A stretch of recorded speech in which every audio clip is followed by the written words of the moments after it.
shit talking works because the quality control's there. There's all these little unwritten rules that people know sort of instinctively, you know. That's one of the signs, you know. There's certain signs that people don't know what they're doing. There's a whole resurgence now of real San Francisco hill skating. I'm amazed that anybody can move here at this point and still be a scumbag skater and survive, but it is possible, and there's a whole new scene of guys doing proper San Francisco street skating. You automatically have this network of potential friends wherever you go. It's a really powerful passion, and you share that passion with all these people that you've never met before, but you were like-minded, you know, albeit from different backgrounds and all the rest of it. This is the Cameron Adair podcast with me, Cameron Adair. This is episode 6. Today on the show is Richard Hart. Richard's a skate photographer. He runs a publication called Periodical. We talked about his growing up in a village in England, how skateboarding brought him to San Francisco in the 90s, working in a print medium in 2015. We talked about San Francisco, the Gons, the skateboard community, and skaters in Hollywood. Here's Richard.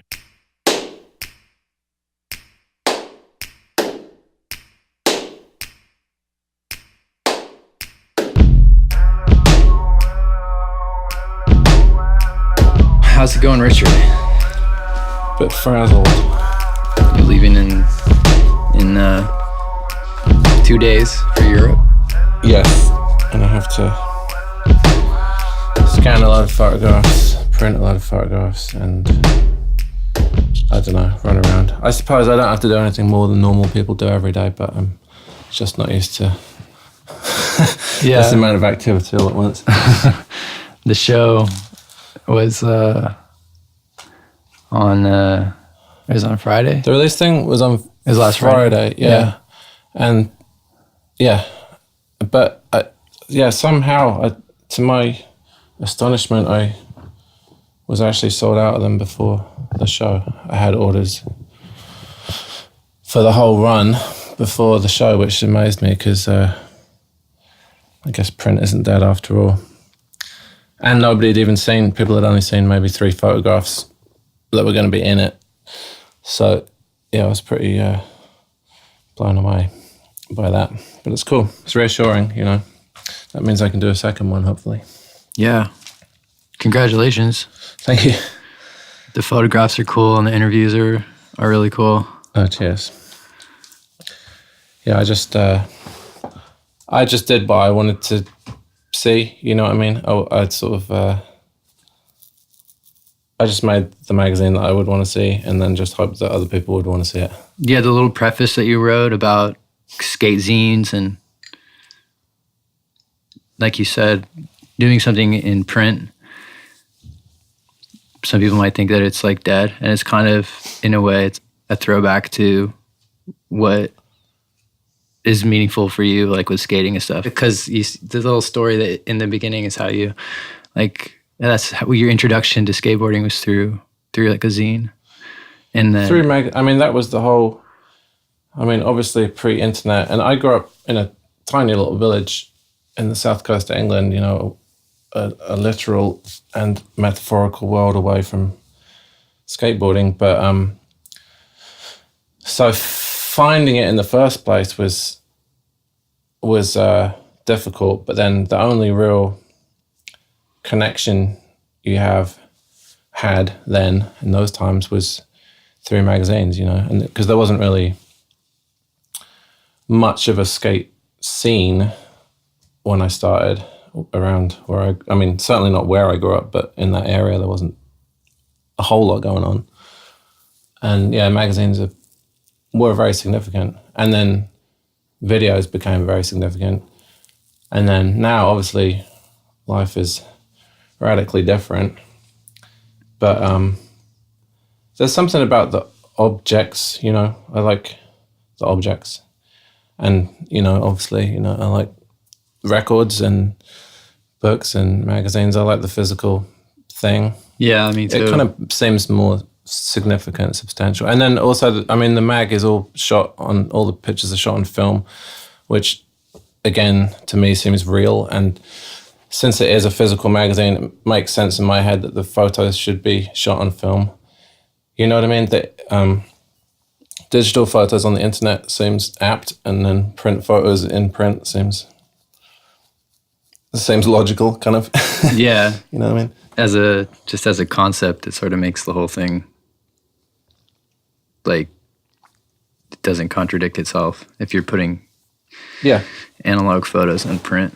Yeah, I mean, I'm not a fucking, I'm not a complete fascist about it, but I just don't I don't own a digital camera. I just never got one. Apart from my phone, I don't have so I just never did that. I kind of stopped shooting skate photos for a few years when that was all happening. I kind of got burnt out, and it got a bit generic, I think, and a bit kind of, I don't know. All the photos kind of looked the same for a while there. There was a period of Hasselblad fisheye photos from the bottom of steps that were pretty much interchangeable. It could be Nepal or it could be Lake Forest, California, and it would look pretty much the same. And I don't know, it didn't have a whole lot of, it didn't hold much interest to me. But now I think there's sort of a resurgence of more creative stuff, creative photographs, creative skating, and apparently little independent print magazines to go along with the cool little independent skate companies that are popping up everywhere. It's pretty reassuring. I feel like everything exists in skating now. It's real wide now because the mainstream stuff is bigger than it's ever been. It's as far as the average person's consciousness, skating is out there more than it's ever been before. But luckily, there's still smaller, I suppose you could say, underground scenes. More interesting stuff going on than just the big Red Bull. There's a room for that stuff, and there's interest in it. Like people will. Yeah, I guess apparently so. That's why I was so surprised about this mag selling, because I know there was, but it's reassuring. It still exists, and there's all these little distributions and little companies around the world that kind of carry the torch for creative, real street skating that's not sponsored by a soft drink company. Yeah. So do you shoot on 35 or a Hasselblad? That's medium format, right? Oh yeah, no, I just shoot 35. Yeah, I do have a medium format camera that I rarely use, but yeah, I normally shoot. I kind of have the same setup from the sort of early 2000s. So I have the classic skate photographer setup for then, but I still just use that, and that's what I know. And then I shoot a lot with the Leica as well. Which one? A M6? What are they? Yeah, the M6 just for that's been sort of the new thing for me, because so like a rangefinder camera, right? Yeah, it's just a small camera that you can carry around your neck. It doesn't require any setup, or I'm not with the other camera. I'm sort of changing lenses, setting up flashes, and composing more. But with that camera, you have it around your neck, and it's a bit better for spontaneous stuff. So there's about most of all the non-skate photos in the mag are shot with that, because it's a little more low key. People don't get self-conscious. They don't think that you're shooting a photo of them. Yeah. That's kind of the whole Leica thing. Yeah. I mean, it's the same way that you can get away with shooting anything these days with a phone, because people don't really pay attention to phones anymore. You can get away with more shooting pictures with a phone these days, really. But yeah, it's good to I like to see some sort of spontaneous scenes that are happening around skateboarding that's not necessarily the trick, you know? Yeah, I think that's definitely changing. It's a lot of stuff on Instagram now too. But yeah, there certainly is. It all seems pretty disposable, but yeah, there is. I don't know. There's just more. There's just more now in general. There's more of everything. There's more images. There's more stuff, but it's quantity, not quality, most of the time, and that's the thing about digital photography is that people tend to shoot more photos. They shoot 50 photos of something and then pick the best one and then adjust it and fuck around with it. Whereas with film, I think you, at least growing up shooting film, you sort of learn to take your time a bit more and take more trouble composing and thinking about it, and you shoot way less frames because you're conscious of that expense, So I don't know. It's just different. It's just quantity, not quality now. Are all these are all your negatives? Oh yeah, the archives. Yeah, it's a lot of stuff. Kind of. I mean, it's quite a lot, but it's not as much as many people I know. But yeah, it adds up. It's cool though. Things. I mean, skateboarding changes real fast, and a skateboard generation is a few years. I think as compared to other things in general, skateboarding moves real fast and ages really fast. So yeah, so I can say 10 years ago, a photo 10 years ago suddenly seems really old, depending on who it is and what it is. And certainly a photo 20 years ago is really old, and a photo 30 years ago, Yeah. And you can age it based on the, the clothes and the board and the trick and stuff. But yeah, during my heavy skating years, I probably went through 4 or 5 just different scenes. Yeah. Because as a kid, things change pretty fast too. So you get the new video, and then that's what everything's about for that year, that summer, whatever it is. Yeah, yeah. It's cool, Not much else evolves that fast, so it keeps it fresh, and it's good. It's crazy. I've seen, skateboarding's changed so radically since I started that that's what. Well, the early 90s were kind of a slump. Early 90s were a weird time, yeah. Big pants, small wheel era. Yeah. Some pretty ugly moves going down, some technical maneuvers, some ridiculous clothes. And it was a weird time for sure. A lot of people kind of dropped off around then because it got so weird. But yeah, it just morphs and changes real fast. And then skateboarders are really good about figuring out what's good, what's worth holding on to, and getting rid of the crappier stuff.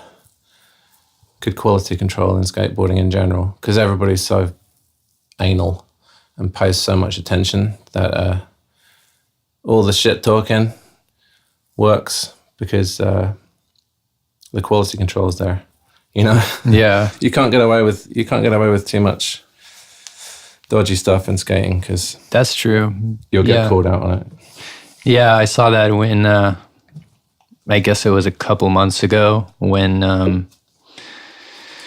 I forget who it was. It was the whole thing was sort of orchestrated by Vice, but it was they did that documentary where I can't remember his name, but he was calling out Tony Hawk in such a way, saying that he had Toss Papas, yeah. Yeah, but it was just obviously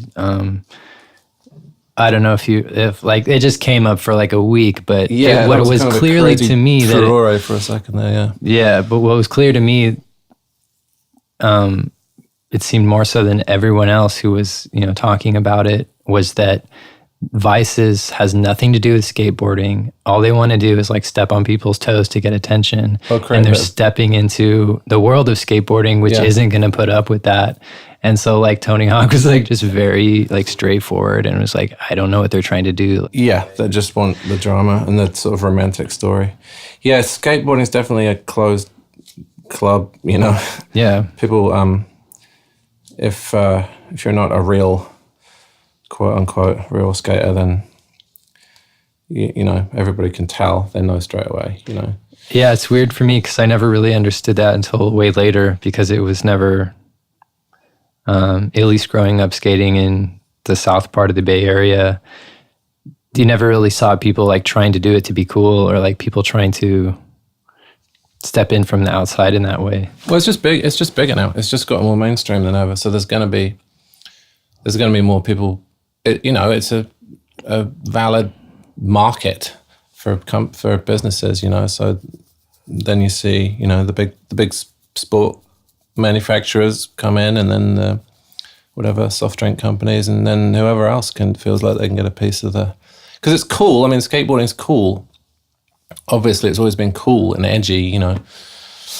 So it's a good thing to be associated with. So it's completely understandable that people want to move into that realm. But thankfully, it's still, you know, the drawbridge is up pretty much. Skateboarding is its own little world, and people know that the outsiders are outsiders, you know. Yeah, you can't get away with a lot unless it's approved by the consensus, you know. Yeah, I was trying to explain to my friend what about mall grabs yesterday, and he didn't understand. Yeah, there's so many. It's silly, yeah, and pushing Mongo, and there's all these little unwritten rules that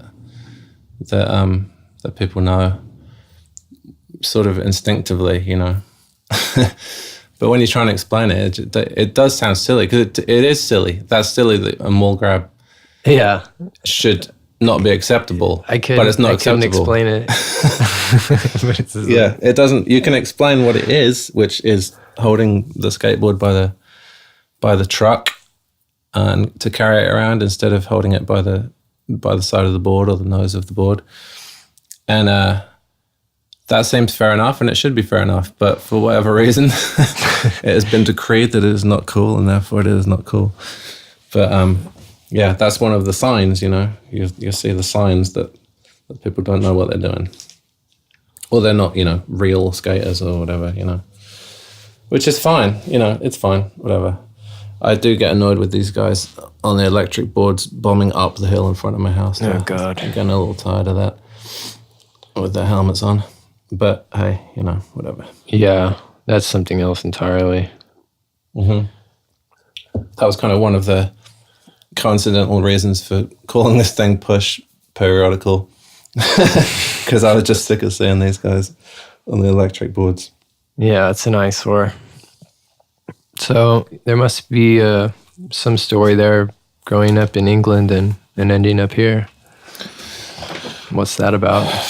I've been intending to leave for about 20 years now. Yeah, I don't know how that happened. I mean, I grew up skating in this little village, and I grew up actually skating in the nearby small towns. But yeah, one year my friends and I decided to go to California to the Holy Land, and when it came to it, everybody kind of flaked out, or they didn't have money, or they got scared, or whatever. And we were going to go to LA that time because that was the place to go at that point.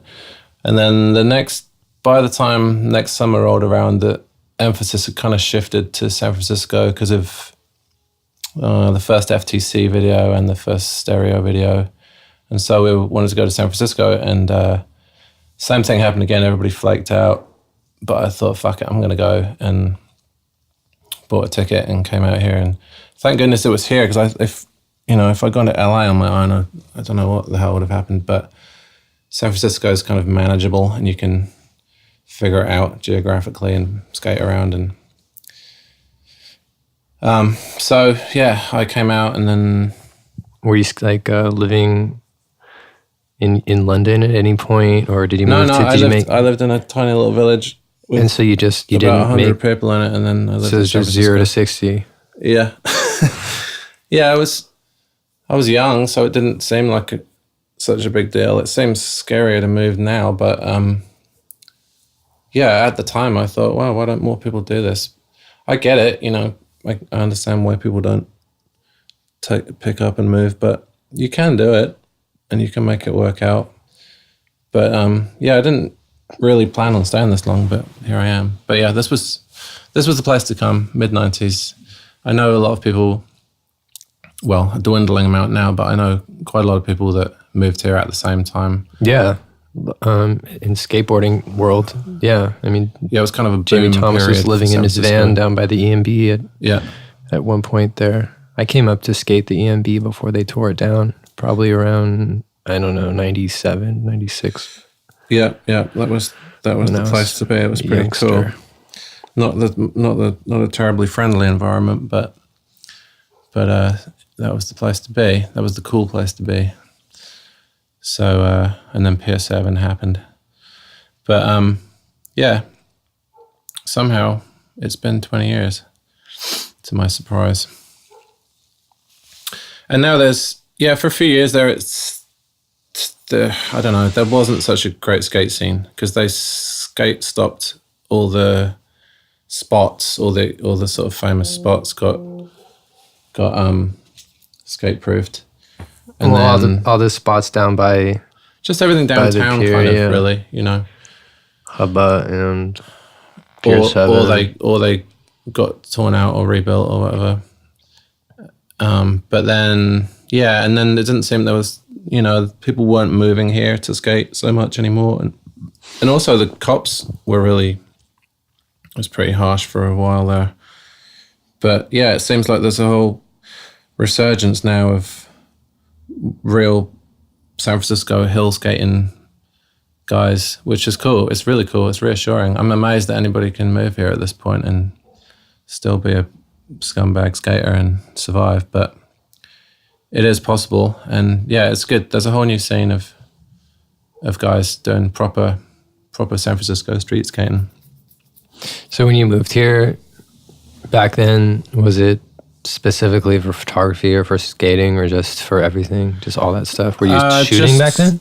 No, not really. It was just for something to do, something exciting. There was nothing going on for me in England really, and yeah, I just wanted to skate, and it was exciting. It was all new, and I feel like I had the first year or two that I was here, I had so many life experiences that when I moved here, I was 21, but I had grown up in this little village. So in terms of life experience, I was, really 16 or something. But then the first couple of years that I was here, not knowing any better, you sort of go along with whatever's happening, and then you can find yourself in all sorts of interesting situations. So yeah, it was pretty fun moving here. It was pretty exciting at the time.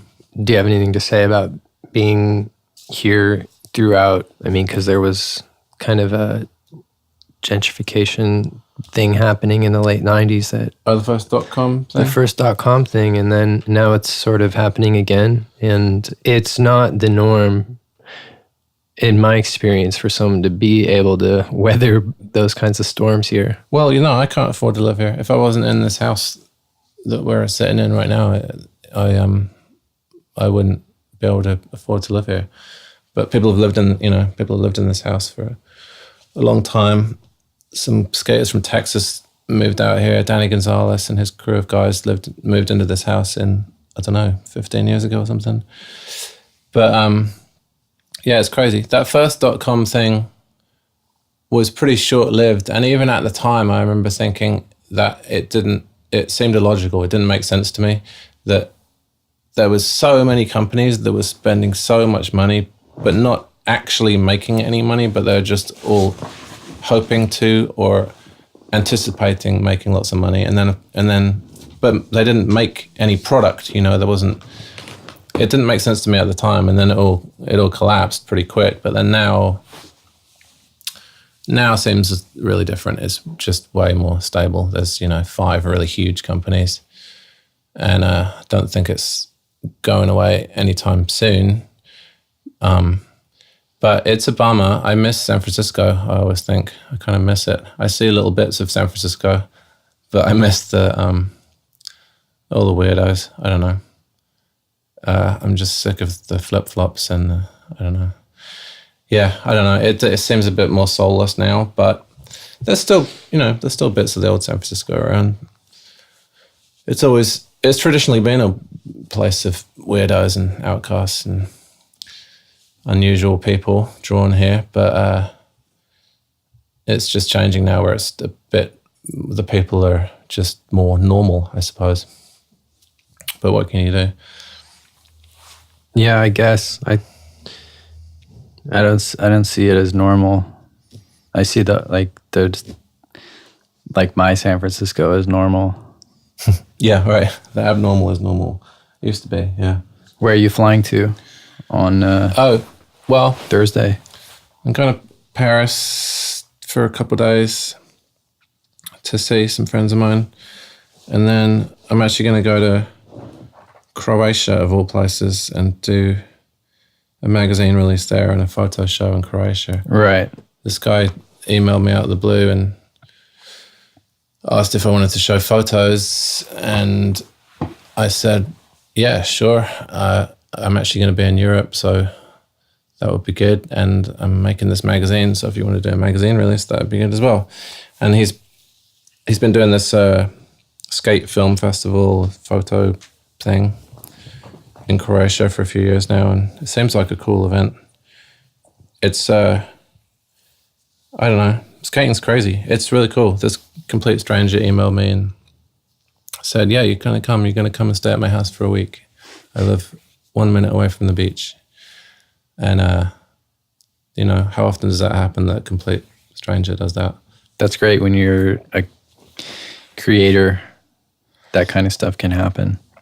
Well, I think when you're a skater, you automatically have this network of potential friends wherever you go. Yeah. Or any other sort of subculture or scene. If it exists somewhere, then and there's like-minded people there, then you're going to make friends wherever you go. It's pretty reassuring. It makes the world smaller. I've been to so many places in the world, and I have friends all over the place. It's pretty amazing, really. Just because I decided that I really liked skateboarding when I was a kid, and now I know, have friends in wherever, Taiwan or somewhere, Yeah, that's what. I don't know if you know Jerry Sue. Yeah, but he was dating my sister for the longest time, so he was kind of part of the family. But he would just say, I remember him saying that, yeah, if you just give everything to skateboarding, then it gives everything back. And I thought that was pretty cool. That's a nice quote. Yeah. I mean, it's not like most people really even think about it. You just, when you're really passionate about it, then you're really passionate about it. And even if you're not making anything or doing anything or you're sponsored or anything, it's still, it's a really powerful passion. And you share that passion with all these people that you've never met before, but you were like-minded, albeit from different backgrounds and all the rest of it. Jerry and I went on a trip a long time ago, and we went to Cambodia, for instance. We went on this trip in Southeast Asia, and, that's insane that we would go to Cambodia because of skateboarding. Yeah. Not that there's anything to skate there. I wouldn't recommend you going there, but yeah, it's pretty cool. It gives you an excuse to travel, and it gives you something to do when you are in the place that you're in, instead of just sort of traipsing around the usual tourist traps. And it gives you locals' perspective, because you will meet up with local skaters, and they will always give you the the real local color, you know? Yeah. Did Matt Field just seem like a natural place to start with this thing? It just happened that way, I think. I've been shooting a lot again and amassing all these photos. And the thing is, it's so difficult to get anything run in a magazine these days because there's less magazines, and the ones that still exist are so thin that they don't tend to run too much from contributing photographers because they're already paying their staff photographers. And it is tough. Print, you know, making it in the print world is tough these days. So I was amassing all this stuff that I thought was pretty cool that nobody was seeing. And then at the same time, I've been skating with Matt a lot. We have mutual friends, the same crew of guys. And I've known him a long time, but we were never, you know, super close until working on this. But it just sort of worked that way. We ended up getting a couple photos, then a couple more photos, and then he was like, "What are you thinking about doing with the photos?" And I said, "I don't know." And I was trying to figure out whether to send one to one magazine, one to another magazine, and then they were just mounting up. And I thought, it was just after like years of just skating or in the city and wherever with it's only been those dudes, maybe a year, you know. So it all came together that I had enough stuff, and then I kept vaguely thinking about doing a magazine because I had so much stuff mounting up that wasn't getting used. And I sort of began to look into it. I didn't really think I was going to do it, but I began to sort of look into the possibility of doing it. And then I mentioned it to a couple of people who are involved or run companies, and they immediately said that they would run an ad and give me money to help pay for it. And so then I kind of accidentally tricked myself into doing it. Then I felt like I had to do it because I floated the idea to people, and they said, "Yeah, okay, we'll run an ad. Here's some money." So then I had to commit to doing it. So it all worked out. And then, yeah, the Matt stuff, that worked out real well. I'm just stoked. He's skating really well, you know, and we get on really well. So it was easy. It wasn't stressful to do. And so it all just worked out. I don't know. Everything fell into place kind of. And then we did the interview, and hopefully it's interesting. I think it is. And yeah, and now he's on tour right now. That's right. He wasn't at the show, but he is actually on a Huff tour cross country right now. So it's pretty cool. Seems like his career has suddenly come back for round 2 all at once, just like mine. Do you have any plans for the next issue? Are you still just sort of letting it? That's the other thing. The other reason why I did it is that I knew I had enough stuff for 2 solid magazines. So I already right now have enough for a second one. After that, I don't know, but I do have, right now I'm sitting on enough for another magazine. So hopefully, yeah, I just threw this one out there, and I've sold all the copies I had, but to distributors. So they haven't actually sold to the humans that are going to own them yet. But hopefully, if they all sell and people like it, then hopefully I can do another one. I'd be stoked to. We'll see. How many do you make at a time?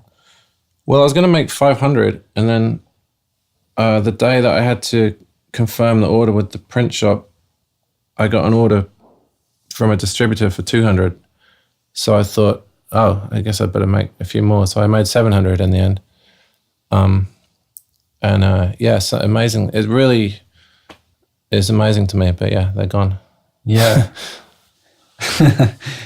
I think people are always seeking for stuff like that. They want something original, something honest that's not cluttered with, Mountain Dew ads or whatever. I hope so. I don't know. Yeah. I hope so. I'm still waiting to hear people's responses, but the people that have seen it that I've been around seem to like it, so that's good. People whose opinions I trust. But I don't know. I just wanted to. I just put together something that I would want to see, and there's a bunch of other little magazines around, and which is really cool. But I don't like some of them aesthetically. I like cleaner looking magazines. If it's too cluttered, it stresses me out. So this one, I just wanted it to be clean and hopefully have interesting skating, and hopefully it has skaters that I really like, and hopefully other people really like. And you know, I had to have some ads to pay for it, but I only asked people that I wanted to be in the magazine. Yeah, I got to say Carhartt Work in Progress is a pretty cool one to have in there, because I used to have their catalogs all the time. They were the first people to commit to doing an ad, because it's an old friend of mine that runs all the skate stuff, and he was in town, and I went with him to the Exploratorium, and we were walking around, and I told him I was having thoughts about making a magazine, and he was super supportive and said, "Yep, I want to do an ad, just let me know." And then he kept emailing me. So that was cool. Yeah, I know that's a weird one, I think, for most people, that ad, because it's not, a core skate company, but it's different to the American company, and they do really good stuff, the European Carhartt Work in Progress. Yeah, so they do. Yeah, I had a pair of their pants and for a while, and they were like my favorite pants, despite being, because it's like they're sort of like more handmade, like boutique. Yeah, they're just nice workwear. Stuff. But yeah, I don't know. We'll see. I hope people like the mag. It's what I like. I miss having Slap around. That was always my favorite magazine. That's a Bay Area magazine. Yeah, and that was the kind of slightly more arty, creative magazine, and yeah, that was always around when I was growing up skating, because it was local too. I used to do stuff for them, and hopefully there's a bit of that spirit in my thing. Well, Mark Whiteley was the editor for the last few years, and I got him. He wrote the Matt Field intro in my magazine, which was really cool. I was stoked to get Mark involved, and then Joe Brooke, who was the chief photographer there for the last few years as well. He came to the opening the other night, which was good to see him. Those guys were all rad. Yeah, they did a great job with that magazine. It's too bad that it doesn't exist anymore, but there we are. That's the times we live in. Yeah, for print, I think that like you said, people there's always like a market for the physical copy of something. I hope so. I don't know. I mean, I think people's mentality is different a bit, or younger kids growing up now. The mentality with objects is a bit different now, but it seems to be coming back around where people do like the objects. It's not all disposable images on a screen. I don't know. I just don't think that I don't feel like things exist unless they physically exist. You know what I mean? Things don't tend to stick in my brain unless I've held whatever it is. It seems like people like magazines and physical things again. Well, I'm just thinking at least musically, because in the last few years there's been less and less digital distribution and consumption, and more physical. Yeah, it's with records. Yeah, record manufacturing is shooting up, and CD manufacturing is pretty much dead, because people are starting to appreciate the objects again. And with records, the sound quality is so much better, and then it's nice to have that 12 by 12 sleeve to look at, and it's just a more substantial experience owning that object, I think. Yeah, it kind of felt like with the work I've done, when you only distribute it or publish digitally, it's like just, you might as well just like shoot it into outer space. And I've never cared. I've actually never bought a CD. I only like records, and I've accumulated CDs here and there, and don't care about them. I'm not worried about looking after them. Whereas records, I'm worried about looking after it. Yeah. And I get annoyed with stuff, having too much stuff. It's annoying. It's just all clutter and weight and shit. But I grew up in the CD binder era where you would discard the jewel case and get rid of the case, yeah. and keep the cover and the CD and fill up your book. Yep. I remember those.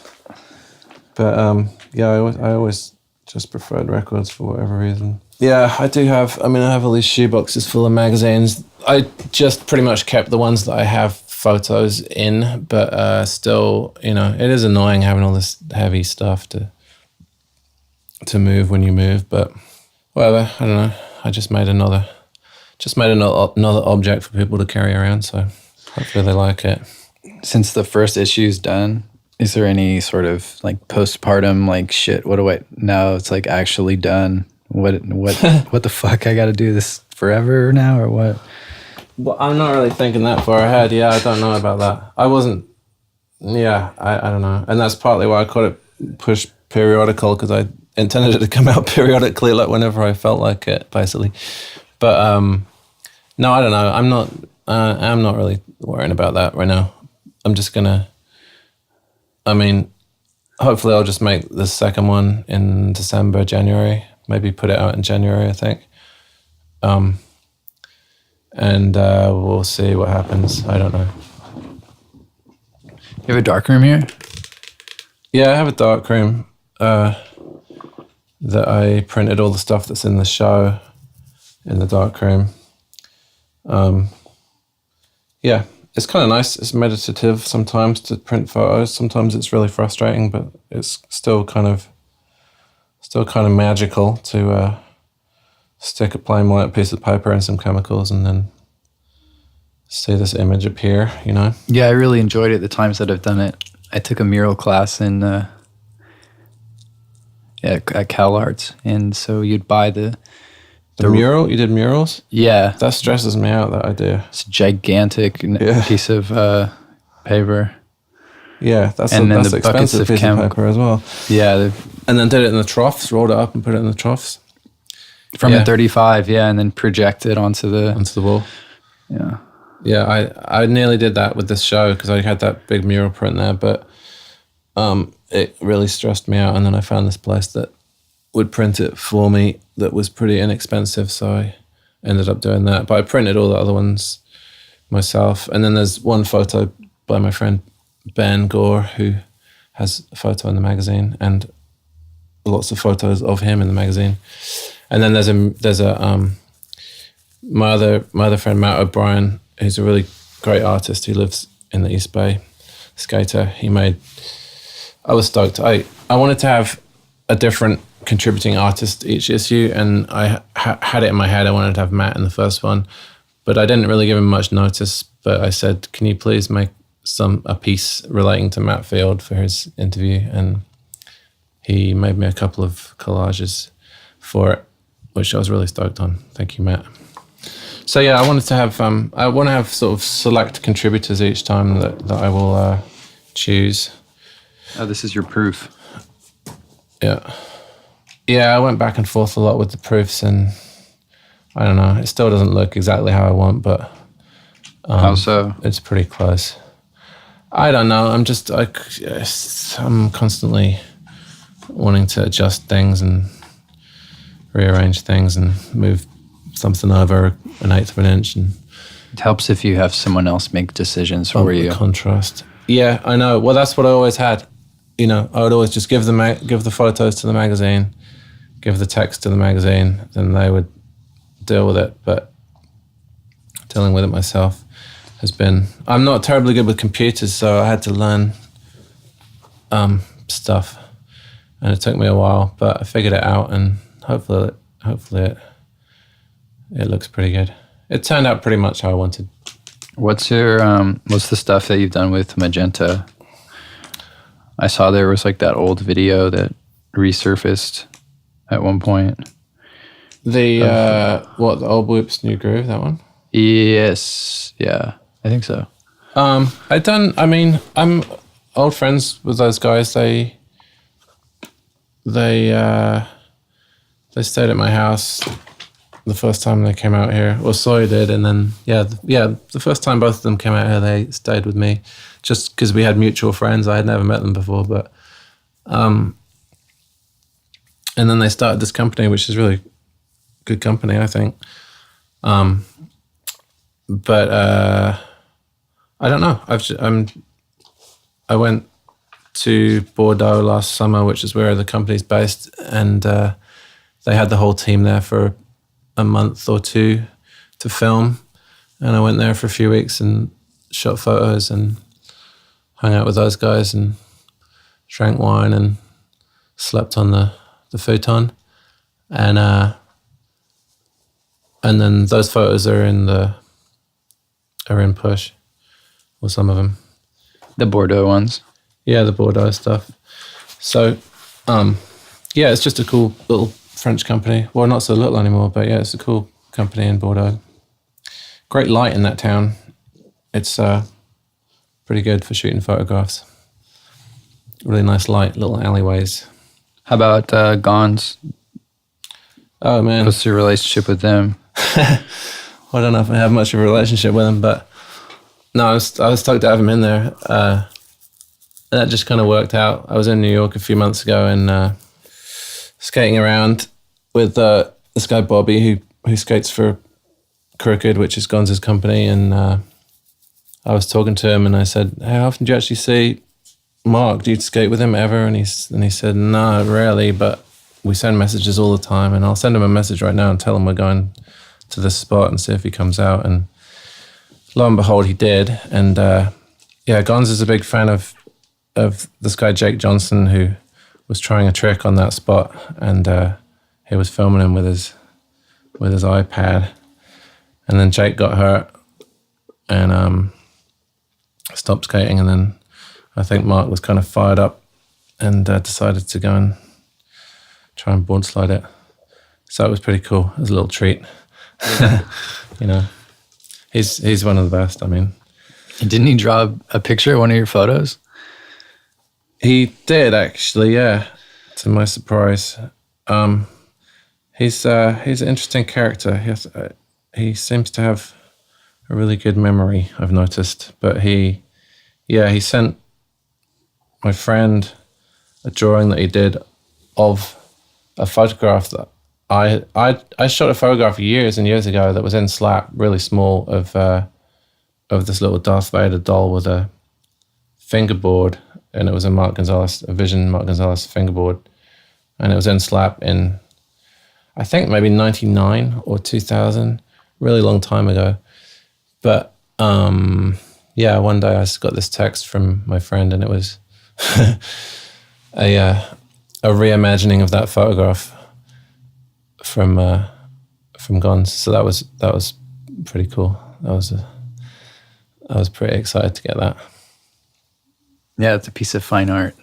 He's one of my all-time favorites. I mean, he's obviously one of, the most important skateboarders and one of the inventors of street skating, So I was stoked to shoot that picture and put it in the magazine.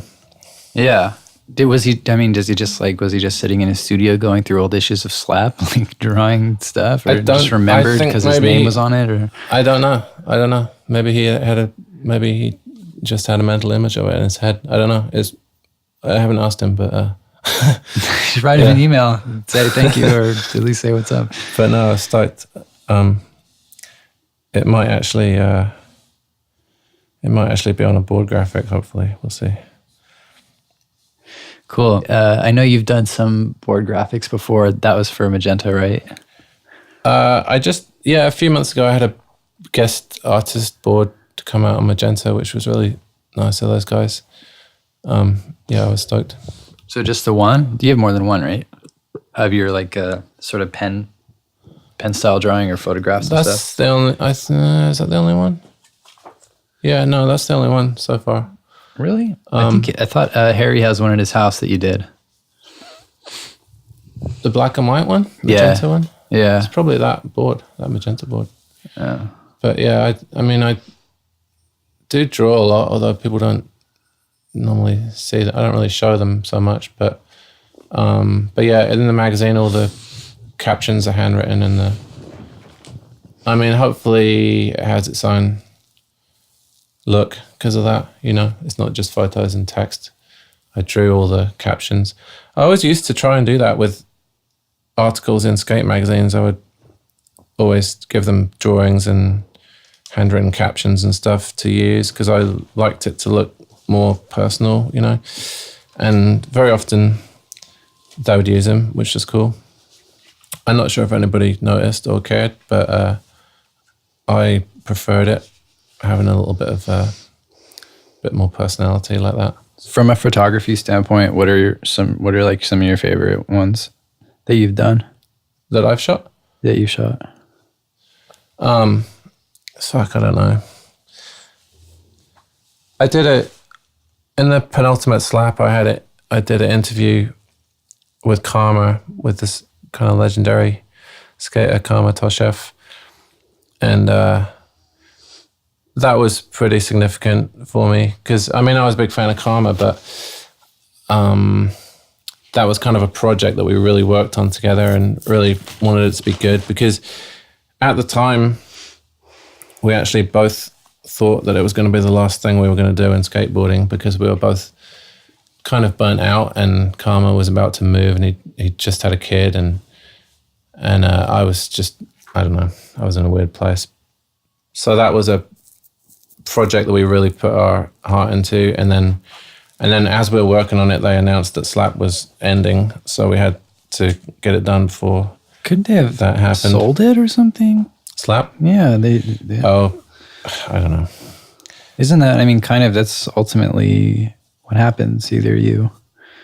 I mean, that's the. They just decided to kill it off because it didn't sell as well as Really? Thrasher or the other magazines they did. But it's a shame. But I get it. But yeah, that was a good era. I don't know. And that Slap ending also was another reason why I kind of drifted out of involvement in the skateboard scene because that was always my favorite, and that was what I would always try and shoot photos for. But yeah, that interview that we did, that I was proud of that one, and I don't know. There's been a few photos here and there that I really like, and then somebody just posted some footage on Instagram yesterday that I saw that was one of the best tricks I ever shot and one of the most amazing things I ever saw, which is my friend Howard Cook, this English skater, doing this transfer. And I always liked that photo just because it was one of the best things I ever saw in real life, you know. From like a skating experience perspective. Yeah, that, and I liked the photo, but yeah, also the trick was pretty amazing, I think. But I don't know. I'm not sure. I'm not even sure if people even remember any photos that I shot. But once in a while, somebody does, and somebody mentions a photo, and that's always a huge compliment that somebody remembers something from 12 years ago that was in a magazine. That's really cool, and it does happen from time to time. But I don't know. I'm not sure which ones people remember in particular. Yeah. Well, there's a history and skate photography is a thing, and there's people that are skate photographers. So yeah, and there's people that pay attention. I mean, a lot of people don't even pay attention to who shot the photo, you know. I mean, photographers obviously do, but most consumers don't necessarily look at the photo credit. They just look at the person that's in the photo. Jerry has quite a bit of photos. Of course, he's not strictly a skate photographer, but he's a skater who takes photographs. Or like Ed Templeton. And he's from that world, yeah. Even Gabe Morford, I know that name somehow, even though it's not something that I pay attention to. He's always shot for the deluxe companies, you know. Okay. Up here. Yeah, he's a great photographer. He's shot some pretty iconic things. But yeah, Jerry and Ed T are great. They came from, they've come from the skateboard world. They're still in the skateboard world, but they coexist in in the fine art world now, which is cool. It's great in that, there's a bunch of people that have drifted into a wider world, which is pretty cool. Spike Jonze, best director. Was it best film, best director? One of the. That's pretty insane. He made the best skateboard video. Yeah, and what's his name? What about Earl? Oh, Jason Lee. Yeah. Yeah, Jason Lee. Yeah, I mean he's probably. I mean, Jason's probably the most famous person in the mainstream world that's come from skateboarding. But I don't know how many people realize his skateboard past. But yeah, definitely. Wasn't Brad Staba on an episode of some soap opera or something? Possibly. Don't know. I'm not sure about that, but it's cool to to have people from one world in the mainstream world. Jason Lee's probably the prime example. Although it's funny, I always think that he was such a significant skater that to be that significant of an actor would make him, Robert De Niro or something. You know what I mean? I feel like he's sort of cursed to be a more significant skater than an actor, even though he's obviously going to be way more successful as an actor.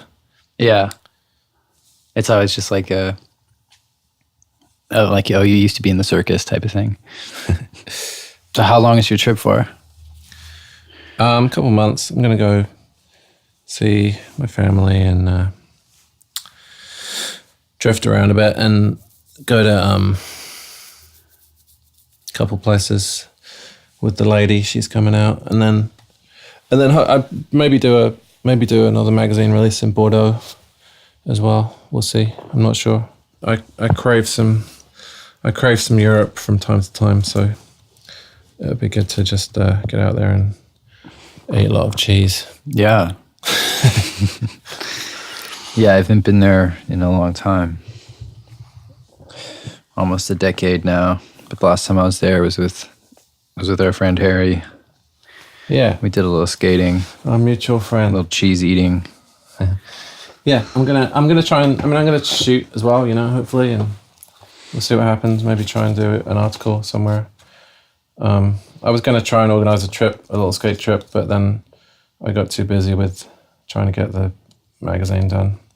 But I'll figure something out. I'm sure I'll shoot some stuff here and there, and hopefully put something together.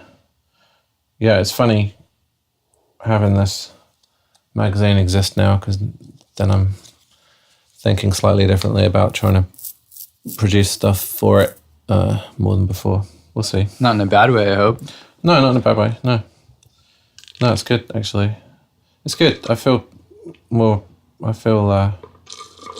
excited about skating again, which is great. My knees hurt, but it's good to get out there still. Yeah, it's been pretty minimal for me the last year. Where do you like to go? Oh, I mean, most of the time I'm just rolling around with a camera bag wherever we end up, I try to... I prefer spontaneous skateboarding, if that makes any sense, rather than trying to plan the spot and the trick beforehand. It's so much better when it just works out, when you're skating around and you find something and somebody's into it, and then you shoot a picture.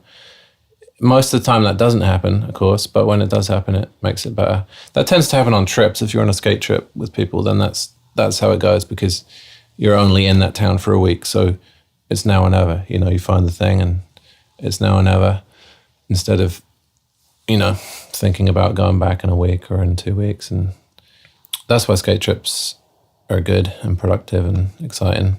The next one should have an article from Japan and Taiwan. I went there a few months ago with, there's this crew of guys, GX1000.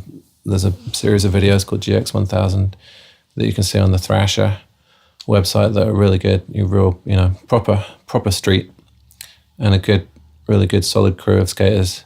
And I went and tagged along with those guys on a trip in Japan and Taiwan and shot stuff. So hopefully I'll make a little article about that for the next one. That's where the cover came from, actually, from Tokyo. Was it shot on a GX1000?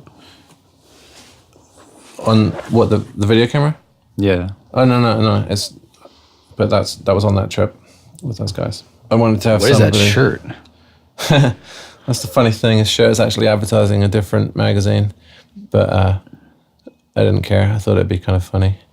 I didn't want to have a skate photo on the cover because I feel like that's preaching to the converted, because the magazine's already going to be in skate shops. It's not like it's going to be on a newsagent next to L, you know.